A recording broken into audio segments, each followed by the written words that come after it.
Армысыздар ағайын. Түркия мен Сириядағы жер сілкінісі әлемді дүр сілкіндірді. Қаза тапқандар саны қазіргі сәтте 33 мыңнан асты. Бірнеше үйлер мен ғимараттар қирап қалды. Миллиондаған адам баспанасыз қалды.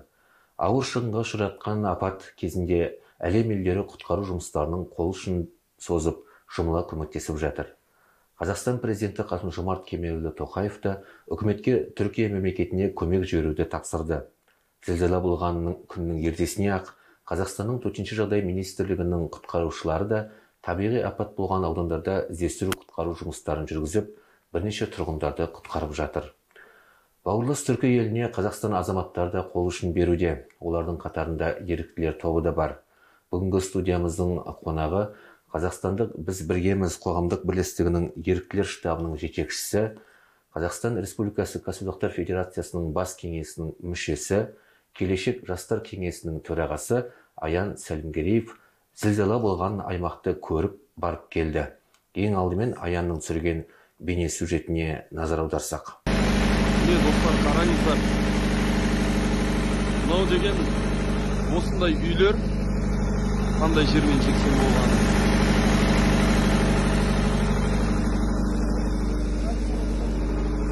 Түрк бауырларымызға Алла сабыр берсін. Жағдай өте қиын екен. Көзбен көрген мүлдем басқаша достар. Жүрегім ауырады екен қазір.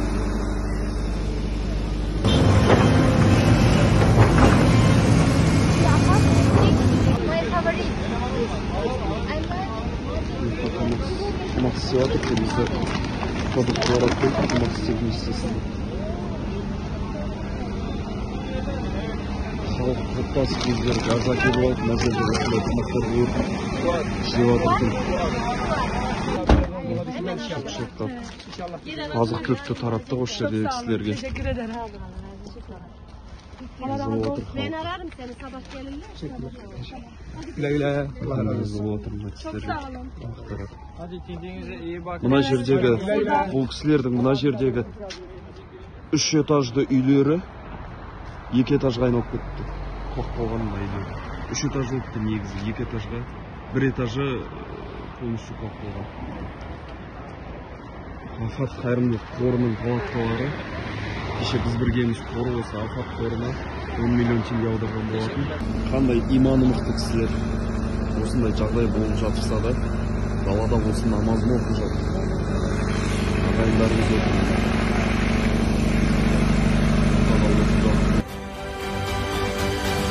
Аян, аман-есен барып келдіңіздер. Қаншадан бардыңыздар? Қандай көмек көрсетілді? Қайырлы күн. Аман-есен барып келдік, Аллаға шүкір. Біз барған кезде бізді бастап барған Перизат Қайрат, ол Біз біргеміз қоғамдық бірлестігінің төрайымы. Одан кейін мен бардым.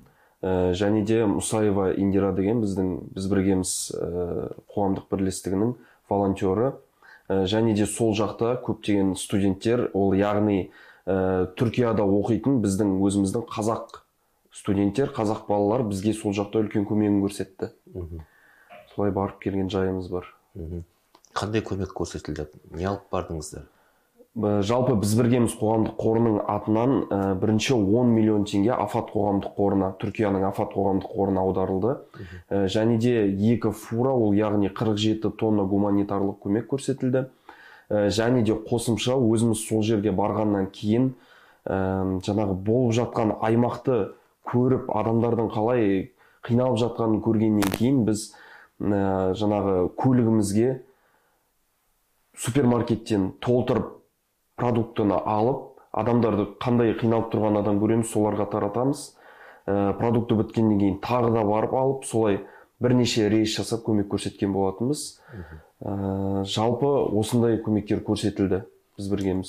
Сол жақтағы қазақстандық студенттердің барлығы қастарыңызда жүрді ғой көмектесіп? Барлығы дегенде бізде 76 студент жүрді. 76 студент жүрді. Оның ішінен оларды бастап келген бір жігіт болды. Ол жаңағы ылғида қасымызда жүріп, қасымызда табылып, бізбен көбіне жүрген сол жігіт. Енді жаңа өзіңіз түсіріп алып келген бейне сюжетті қарадық. Әрине біз болған дейінде барлығымыз роликтерден, әлеуметтік желілерден қарап жүрміз, теледидардан қарап жүрміз. Жан түршігерлік оқиға, енді апат айтып келмек дейді. Енді өзіңіз көріп келдіңіз. Қандай әсерде болдыңыз? Анау енді қиын жағдай екені түсінікті. Жалпы ондай қиындықты көргенде бізде бір қазақта жақсы айтылған сөз бар ғой, біріңді қазақ, біріңді дос көрмесең істің барлығы осы дейді. Бірақ менің ойымша ол мақалдың артында тұрған ол қазақтың қазаққа ғана жанашырлық емес, оның артында тұрған үлкен бір мәселе адамгершілік, иман. Ал адамгершілігі мен иманы бар адам ондай жаңағыдай мәселені, ситуацияны, үлкен бір зілзаланы көргенде ол бейжай қарап отыра алмайды. Ана жерде қаншама ана баласынан айырылған, қаншама әке қызынан ұлынан айырылған, жұбайларынан айырылған деген сияқты, аналарынан айырылған көптері бар. Мысалы мен негізі енді барлығымыз ер адам болғасында эмоцияны көрсете алмаймыз деген сияқты, көз жасымызға ерік бермейміз. Бірақ кеше маған 15 жасар бала продукт таратып тұрғанда қолын созды. Мен жаңа толтырып продуктысын бердім. Сосын атың кім, нешедесің деп сұрағанда 15-темін деді. Ата-анам әлі табылған жоқ, қарындасым табылды. Сол мен қарындасымда тамақ беруім керек.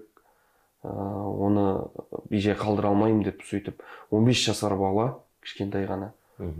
Сондай бір үлкен ерлік көрсетіп тұрғанда сол кезде бір көзімізге, жасымызға ерік беріп қойдық. Өйткені ана жақтағы ситуация өте қиын. Жалпы енді теледидардан, СМИдан көрсетіп жатыр, ол бір бөлек екен, бірақ барып көрген, көмектесіп сезінген, тілдескен деген ол мүлде бөлек. Өйткені жаңағы қандай үлкен бір ғимараттар, жаңағы үйлер жермен жексен болған, кәдімгі күл талқан топырақ сияқты болып жатыр да. Соны көргенде бірақ жүрек ауырады екен қатты. Сіздер қай күні ұшып бардыңыздар? Біз жұма күні түнде Стамбулға ұштық, Стамбулдан Анкараға. Сол Анкараға тоқтадық. Жаңағы сенбі күні, одан кейін жаңағы сол Анкарадан Қахраманмараш дейтін қалаға бардық. Нағыз сол апат болған жер сілкінісі болған қаланың бір 50-70% жоқ сол жақта. Тіпті 6000 жыл бойы ешкім ала алмаған қамалдың өзі сол жер сілкінісінен құлап қалыпты.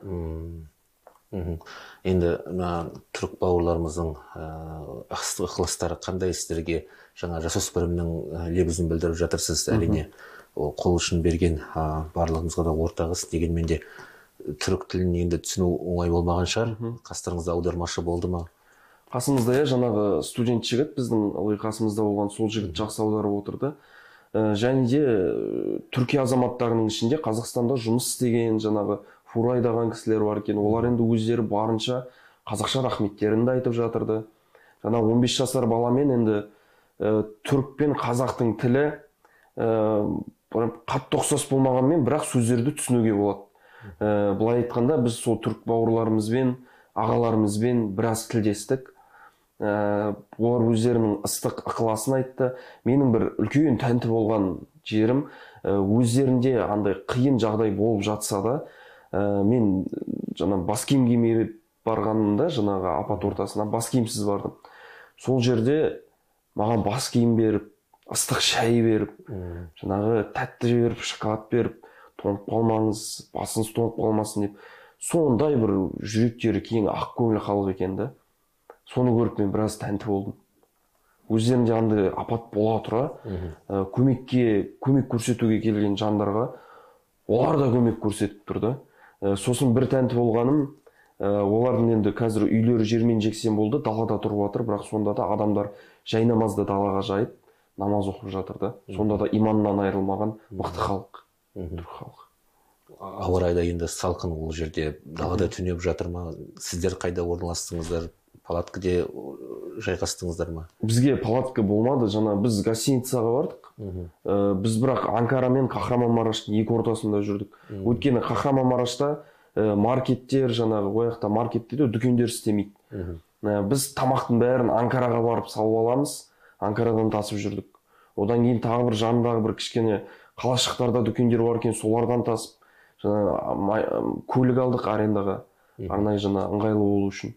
Барлық продуктыларды сөйтіп тасып жүрдік. Қазақстандық құтқарушыларды көрдіңіздер ме? Тілдестіңіздер ме? Қазақстандық құтқарушыларды өкінішке орай көрген жоқпын. Өйткені бізде жаңағы біз Қахраманмарашқа бардық, ал зардап шеккен қалалар көп. Мүмкін ол кісілер сол жақтарда жүрген шығар деп ойладық. Бүгін әлеуметтік желілерде айтып жатыр. құтқарушылар, көп елдердің құтқарушылары өз елдеріне кетіп жатыр екен. Өйткені осы қиын жағдайды пайдаланып, мародерлар қылмыстық жолға барып жатыр, дүкендерді тонап жатыр дейді. Қайтқан адамдардың заттарын алып жатыр дейді. Ондай бір атыс кездерде болып жатыр дейді. Ондай куәгер болған жоқсыздар ма?